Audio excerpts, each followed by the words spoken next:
No, there's a there's a misinterpretation అనుకోండి, misinformation అనుకోండి, false information అనుకోండి, ఏమనుకోండి.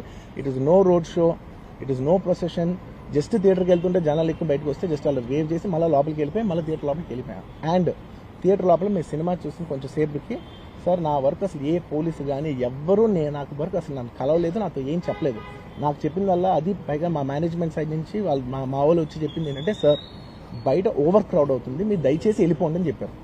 వాళ్ళ పోలీసు వాళ్ళందరూ బయట చాలా మందికి ప్రాబ్లం అవుతుంది సార్, ఓవర్ క్రౌడ్ అవుతుంది, మీరు వెళ్ళిపోండి అంటే నేను వెళ్ళిపోయా. సినిమా స్టార్టింగ్ కొంచెంసేపు నేను వెళ్ళిపోయా. నేను మా వైఫ్ అందరూ మేము బయటకు వచ్చాము అంతే. నాకు అసలు ఆ తర్వాత నెక్స్ట్ డే నాకు తెలిసింది ఒక లేడీ ఇలా ఉందంట, కళ్ళు తిరిగి పడిపోయిందంట, ఆ తర్వాత ఆవిడ పాపం చనిపోయిందంట, ఇలా కిడ్ ఉన్నాడు అంటే నేను షాక్లో గురయ్యా.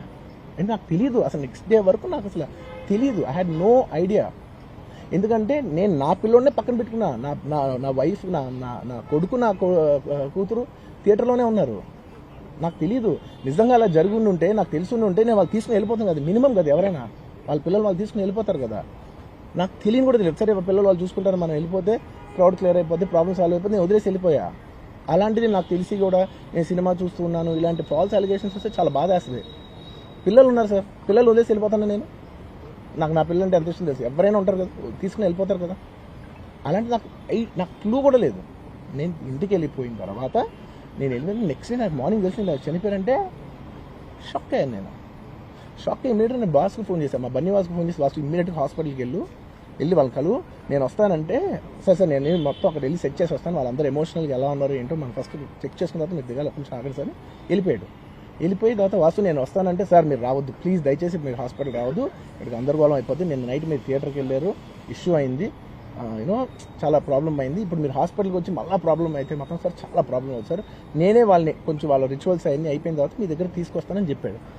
ఓకే అని వెయిట్ చేసేసరికి ఇమీడియట్గా ఏం చెప్పారు, సార్ ఏమనుకోవద్దు, వాళ్ళు మీ మీద కేసు ఫైల్ చేశారు, ఇప్పుడు మీరు వాళ్ళు కలవడానికి లేదంటే నేను మా లీగల్ టీం అదేం పర్లేదు వాసు నేను వచ్చేస్తాను. నేను కొంచెం మూర్ఖంగా మాట్లాడుతుంటే, సార్ మా లీగల్ టీం చాలా స్ట్రిక్ట్గా చెప్పింది, sir they file the case on you, మీరు ఇప్పుడు వెళ్తే legally it is not right thing to do, please don't go అని చెప్తే అప్పుడు ఆగాల్సి వచ్చింది.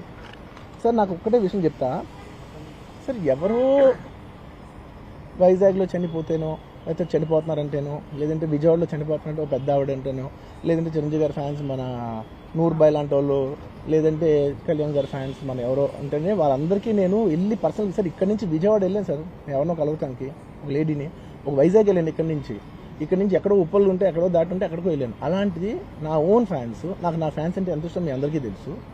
అలాంటి నా ఓన్ ఫ్యాన్స్ నా ఓన్ థియేటర్లో నేను ఉన్న ప్రెమిసెస్లో అలా జరిగిందంటే నేను వెళ్ళి కలవనాలని, వాళ్ళు కలవాలి నాకు ఉండదా? అది మినిమం కదా. అసలు ఎవడైనా వెళ్ళి కలుస్తారు, ఎందుకు కలవను నేను కలవపడడానికి ఓన్లీ రీజన్ ఏంటంటే I'm legally I'm tired, I can't go. అంత మాత్రం నేను స్పందించలేదు అని అనడానికి కూడా లేదు. సో నాకు ఏం చేయాలో తెలియక నెక్స్ట్ డే సరే వాసు మనం వెళ్ళకపోతే బాగోదు, ఏం చేయాలో తెలియక అప్పటికప్పుడు ఒక వీడియో పెట్టాను. ఎందుకంటే నేను కూడా షాక్లో ఉన్నా, జెన్యున్లీ నేను కూడా షాక్లో ఉన్నా. అరే ఇలా అయింది ఏంటి, ఎటు కాకుండా హాఫ్ ఆఫ్గా ఉన్నాను నేను జెన్యున్ చెప్పా, హాఫ్ ఆఫ్ ఉన్నాను నేను. ఇప్పుడు కూడా కొంచెం హాఫ్ ఆఫ్గానే ఉన్నాను నేను. నాకు తెలుస్తుంది నేను కరెక్ట్గా సెంటర్డ్గా లేను, కొంచెం ఆఫ్లోనే నాకు తెలుస్తుంది.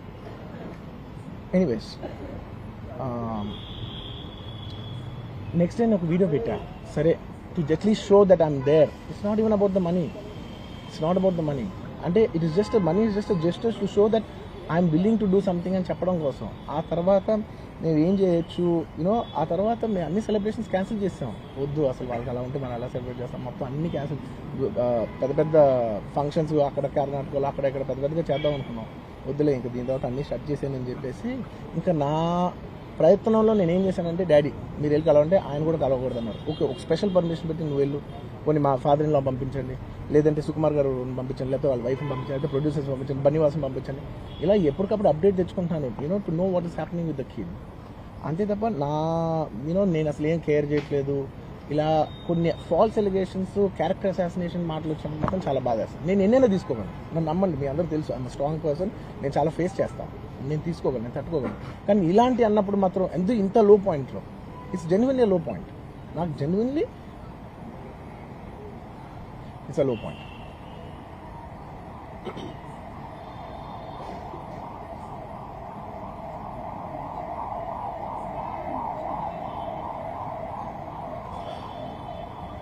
నేను సినిమా చేసేదే మీ థియేటర్కి వచ్చి ఎంజాయ్ చేయాలని. అలాంటి థియేటర్లు ఇంత మిస్హ్యాప్ అయితే ఎంత బాధపడతాను నేను. Yeah sorry anyways, what I wanted to say, okay ఒక నిమిషం, what I wanted to say is it's a very unfortunate accident. And also genuinely I'm a believer in, అంటే బయటే కాదు, generally me as a person ఇలాంటిది ఒకటి జరిగినప్పుడు ఏదో media కోసం ఇంకోళ్ళ కోసం నేను సుకుమార్ గారు చాలాసార్లు మాట్లాడుకున్నాం, దానికి మనం ఏం చేయొచ్చు, నేను ఒక మంచి అమౌంట్, పెద్ద అమౌంట్, నువ్వు ఒక అమౌంట్, మైత్రి నుంచి ఒక అమౌంట్ తీసుకుని మనం ఒక ఫిక్స్డ్ డిపాజిట్ యూనో ఆ అబ్బాయికి ప్లాన్ చేద్దాం. ఊరికే మనం ఏదో చర్యలు చూసేస్తున్నాం అలా కాకుండా, మిగతాలో కాకుండా మనం జెన్యున్గా ఏదో చేద్దాం డార్లింగ్, యూనో ఆ అబ్బాయికి ఏదో ఫిజియోథెరపిస్ట్ పెట్టిద్దాం, ఇలా చేద్దాం ఎన్నో విషయాలు మాట్లాడుకున్నాం. అంత మాట్లాడుకున్న తర్వాత నేను కేరింగ్గా లేను సార్, ఎలా ఉంటాను sir, I have the same age kid, నా కిడ్కి ఎలా అయిందంటే నేను అలాగే ఫీల్ అవుతాను కదా. ఐ నాట్ అ ఫాదర్, నాకు ఉండదా? ఇన్ని క్యారెక్టర్ ఇంత అసాసినేట్ చేసినప్పుడు ఇట్స్ పబ్లిక్లీ హ్యూమిలియేటింగ్. నాకు చాలా బాధగా, నేను ఇంత చేసినా కూడా నాకు బాధగా ఉంది సార్. అయ్యమ్మ మన తెలుగు వాళ్ళు బరువు తీసిన పైన పెడతామని నేను సినిమా చేస్తుంటే మళ్ళీ లాక్కుంటున్నాం. Anyway doesn't matter. ఓకే, మీరందరూ నాకు అనుకున్నారో చెప్తాను. వద్దులేదు అసలు, ఇంకా ఎన్ని ఇంకెందుకు మళ్ళీ డబ్బులతో ఇచ్చాం అది ఇది అనిపించుకుంటాను, వద్దు. I will take care of them very well. నేను ఒక్క నిమిషం, let me complete please. It's my only request. నేను ఒక ఫ్లోలో ఉన్నా, మీరు ఒక్క ఫ్లో కట్ చేసినా టెల్ యూ వై. మీరు ఒకవేళ ఎవరు నన్ను ఇన్స్టిగేట్ చేసినా, నేను ఎడ్జ్లో ఉన్నా, నేను కొంచెం స్లిప్ అయినా నాకు మళ్ళీ లీగల్గా ఇష్యూ అవుతుంది. ప్లీజ్ అదొక్కటే నాకు కోఆపరేట్ చేయండి please. On humanitarian grounds I request that. And to repeat the entire flow in a much shorter way, the entire national media which is watching in English, I would like to repeat the entire thing in a much shorter way.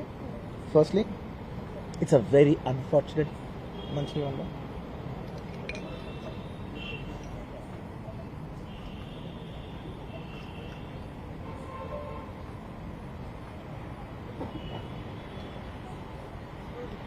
Firstly, it's a very unfortunate thing. It's an unfortunate accident which nobody is at fault. Genuinely speaking, nobody is at fault. Andaru worked with their best intention.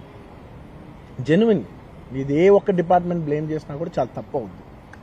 On human scale అందరూ did the best efforts, including ఒక, అంటే నేను అనొచ్చో లేదో కూడా నాకు తెలియదు, but అది legal problem అవుతుంది నాకు తెలియదు. కానీ యూనో నన్ను చేసేప్పుడు ఒక పోలీస్ ఆయన అంటుంటే నేను చాలా ఫీల్ అయ్యా, పాపం సార్ నేను ఇన్ని ఫంక్షన్స్ చేసేది సార్, ఎప్పుడు ఇలా అవ్వలేదు సార్, సారీ సార్ అని అంటే నాకు కూడా బాధ ఉంది. So even they are feeling bad. వాళ్ళు కూడా వాళ్ళ బెస్ట్ ఇంటెన్షన్స్ చేశారు, నేను కూడా బెస్ట్ ఇంటెన్షన్స్తో సినిమా చేశాను. But it's a very unfortunate accident that has happen and nobody to be blamed.